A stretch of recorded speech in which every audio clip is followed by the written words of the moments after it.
Salam Bapak Ibu dan saudara terkasih di dalam nama Tuhan Yesus. Dimanapun Anda berada dan dimanapun Anda bisa mendengar rekaman ini, kita bertemu dalam program Jumpa dengan Tuhan untuk edisi hari ini.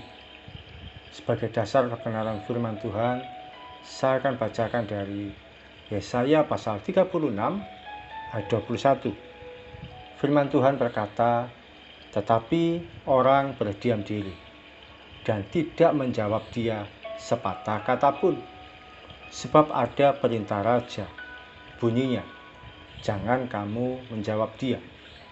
Sahabat Kristus, latar belakang kisah ini bermula ketika bangsa Yehuda dikepung oleh bangsa Asyur.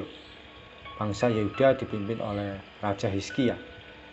Sekedar diketahui, bangsa Yehuda ini berbeda dengan bangsa Israel, sebab keduanya sudah terpecah menjadi dua bagian. Bangsa Asyur dipimpin oleh Raja Sanherib, berusaha menaklukkan bangsa Yehuda yang jumlah manusianya tidak seberapa itu. Ketika melakukan tekanan, diutuslah juru minuman dari Raja Asyur. Juru minuman ini bernama Lakis. Dia membuat banyak ancaman dan perkataan yang menekan pada Raja Hizkia dan rakyatnya. Berbagai kata-kata dilontarkan sehingga membuat rakyat Yehuda menjadi depresi.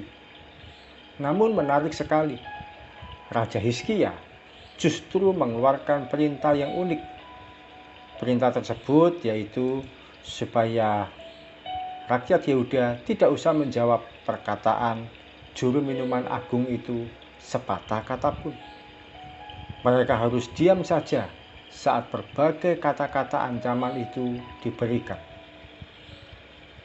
Dalam hidup ini kadang kita sudah tidak mengerti jalan mana lagi yang harus kita tempuh. Berbuat apapun sudah pasti salah.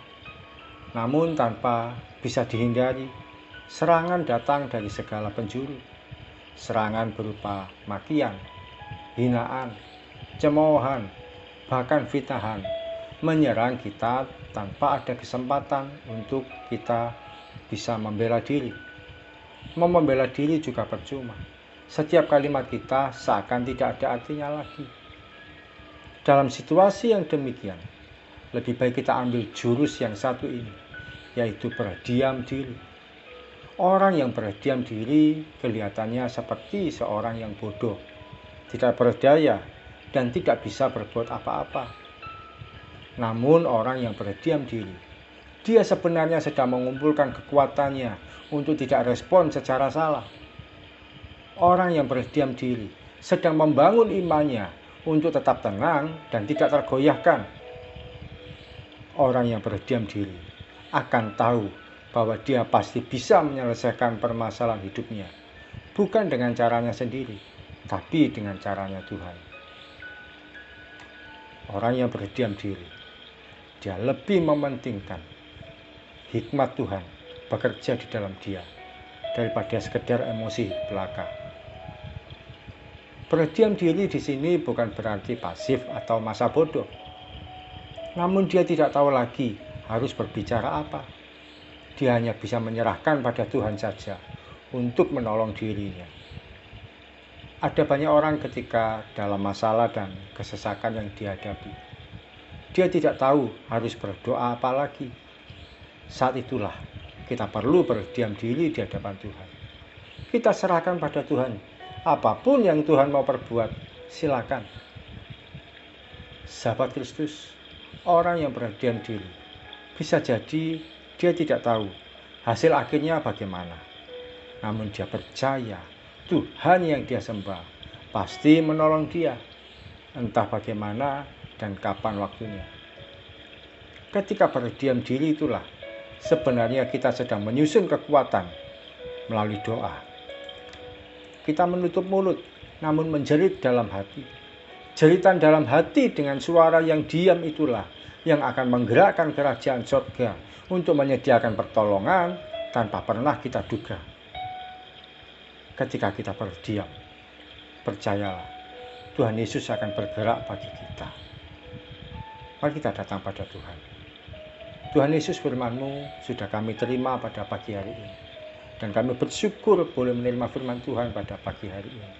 Firman-Mu yang menguatkan batin kami, Firman-Mu yang menguatkan iman kami, Firman-Mu yang menguatkan ya Tuhan kehidupan kami di dalam Engkau, supaya kami tidak salah melangkah, supaya kami tidak salah dalam berjalan, supaya kami tidak salah dalam menentukan keputusan.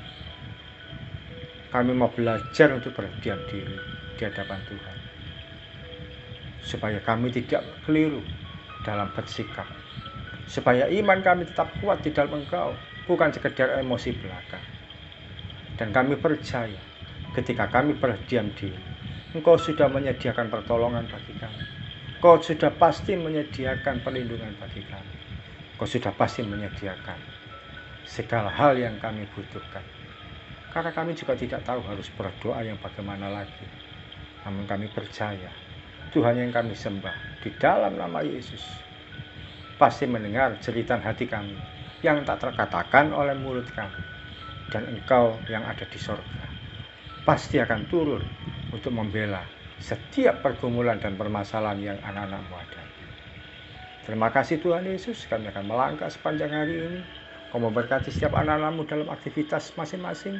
Yang bekerja, Tuhan memberkati, memberikan rezeki dengan baik.